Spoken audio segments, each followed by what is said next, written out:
be quiet, slow down to speed up, really get reflective into who you are, and just start doing small things that you really enjoy doing. Small steps can lead you to start becoming more authentic. This podcast encourages and empowers you to create your own unique real story, develop your own unique real statement, and discover your own unique real self. The power is yours. Good night, Anastasia Button. Previously, episode 340 of the 12-Minute Convos podcast. It's been just 2 years, 8 months, 29 days, 9 hours, and 15 minutes since we last had that conversation on the podcast. As we go through life, we have this authentic person inside of us. When you do let that authentic person out that has that message to the world, everyone wants to hear your message. I hope that you take hold of your authentic self and just unleash it to the world.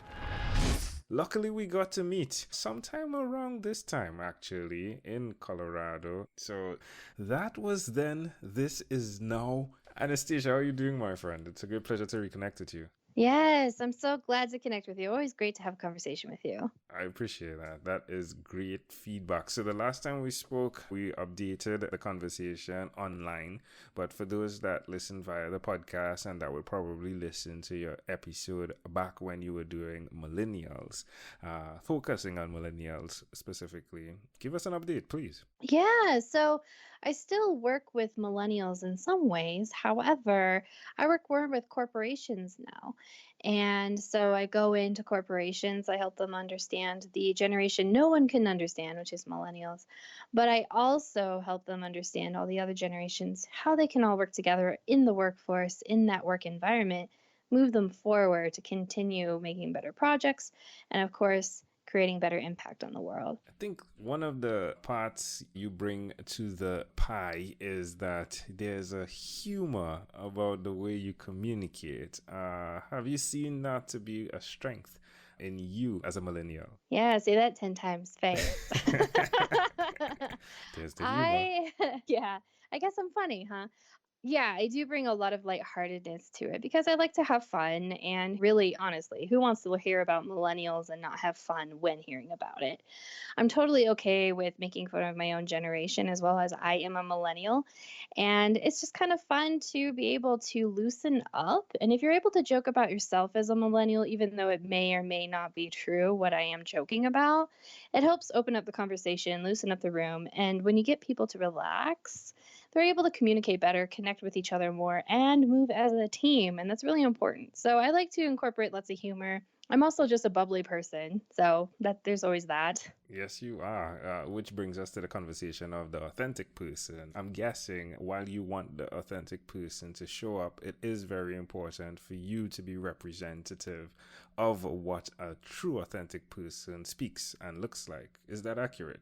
I would say yes, that is very accurate. I do a lot of business coaching on the side as well. And a lot of the pieces with coaching, as well as working with teams and corporations, you'd be surprised how many people feel like they have to wear this suit in order to get the job or to the business, or they have to act like a baby boomer, even though they're only 20 years old. So we get a lot of people that feel like they have to fit into a certain box in order to climb the corporate ladder or have business success. You got to look the part, sound the part, whatever that is. And there's activities you must do, but the way you do them is very different from what most do. And that's a great piece that people can add to the honeypot of this world, is that what makes you different adds value. If everybody were the same, we just live in a gray city with gray clothes and just have gray, horrible humor. And so when you are yourself, you're able to bring that extra diversity to the team, to the world, to your business, and thrive with it. So many people feel like they have to be in a box, and they will remain in that box and they don't grow. And then they get resentful with themselves and with their environment. And nobody wants that. Let's talk about what has impacted you within your circle of influence, which I believe is your mother. Please expand if that is true or not. Yes, it is true. And she's definitely a big piece in my life. Throughout ever, really, since I've been born, literally. She has been very supportive. Any crazy idea I had or any kind of passion I had, she was there to be the support. She's always been, there as a foundation for me, but she's also been a wonderful role model in that she was a charge nurse in in a large hospital here in Colorado, United States, where she was in charge of an entire floor during her shift hours. And that just led a lot of leadership. So she was a woman in a leadership role during a time where that really wasn't a thing as much as it is today. And so it was really great to be around, a very empowered woman. So when I started to go into business, I was able to kind of pull from that and the critical thinking that she really instilled into my life to bring this to business, to empower other people to be more than what they think they could be. There's something about business that looks as though what is necessary is to always be on the grind, to always be moving, to always be on the hustle. But there seems to be a part of you that resides in the quietness of life and then create things. Is that accurate? Yeah, I think one quote I really learned around the beginning of my business venture was from Kevin Knebel, a good friend of mine. He's also in my book. And he said something when he was speaking one day. He said, you got to slow down to speed up. And at that time, I was totally like listening to the words of grind and hustle and move, move, move. And I was just like, I'm moving and I'm making no money. And so when I heard that, it was really all about making sure that you're able to shake hands. That was something that he really said. He's like, it's really hard to shake hands when you're going 80 miles an hour and build relationships. And when I'm in that quiet space, it's really all about making sure I'm in my authentic space first. And then I'm bringing value to the conversation. I'm bringing value to the table rather than just throwing things out there and trying to grasp at straws. A lot of people, I feel, they hear hustle, they hear grind, and they feel like they have to be running at 80 miles an hour. But in all reality, it's like if you move with clear intention, with passion driving behind it, you can accomplish anything. And you don't have to go 80 miles an hour. Actually, if you go about 10 miles an hour with that intention, with that passion, you'll get more success.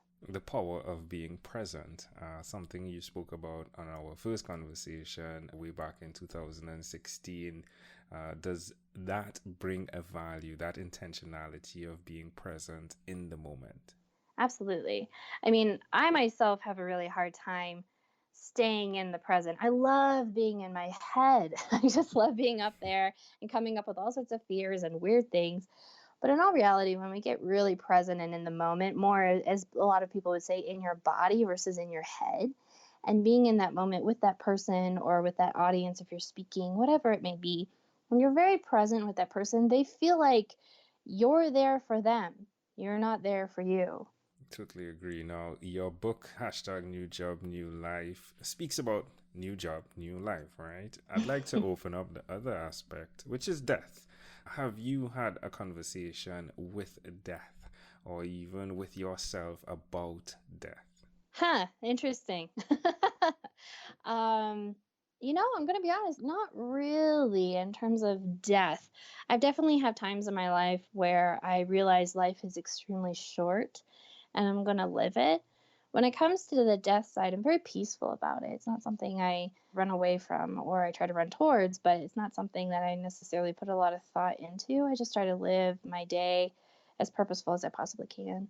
Is it something that you think about, you put on the shelf and say, okay, that's going to be there when I get there. Let me do what I need to do. Does it come full circle to being present then? Yeah, I mean, to be honest with you, I was at my cabin up in the woods here in Colorado, and I was actually held captive by a moose.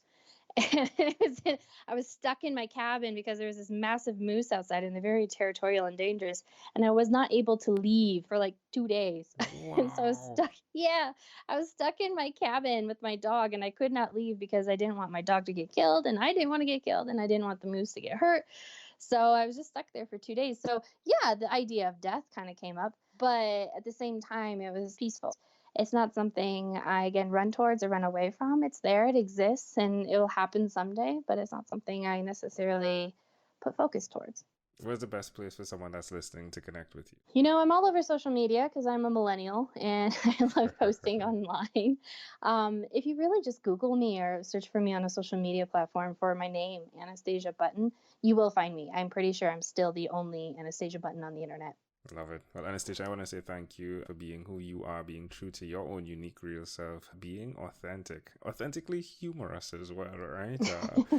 It's really fascinating. It's a grand opportunity to check in as your podcast accountability partner and say, Anastasia, are you doing what you said you were going to be doing? But to hear that you're following in your passion, to hear that you are following in the decisions that are required for you to be true to who you are, is a great motivation and inspiration. So thank you for that. In closing, is there anything else you'd like to share with our amazing audience? Yeah, I think it's in a common theme with your other shows is, anyone who's listening who's feeling like they're feeling trapped in a box and they're really wanting to get out of that box and they just don't know how to do it, is again, just be quiet, slow down to speed up, really get reflective into who you are, and just start doing small things that you really enjoy doing. If it's having a different type of meal, do that. If it's sleeping in on Saturdays and waking up early on Sundays, do that. Small steps can lead you to start becoming more authentic and authentic. And you'd be surprised how the box starts to disintegrate as you start to do that. And someday you'll start to see a life you're really looking forward to, a career maybe, or a business you've been wanting to jump towards. And that's when you start to really arrive to the world. And that's what I call unleashing your authentic self. You'd be surprised that the world's been waiting for you to arrive. Love it. Again, a pleasure, I treasure, Anastasia Button. Thank you for being on what is inspired by 12-minute convos with Angel Jones. This podcast is produced by Pod Edits. Visit podedits.com for professional podcast publishing.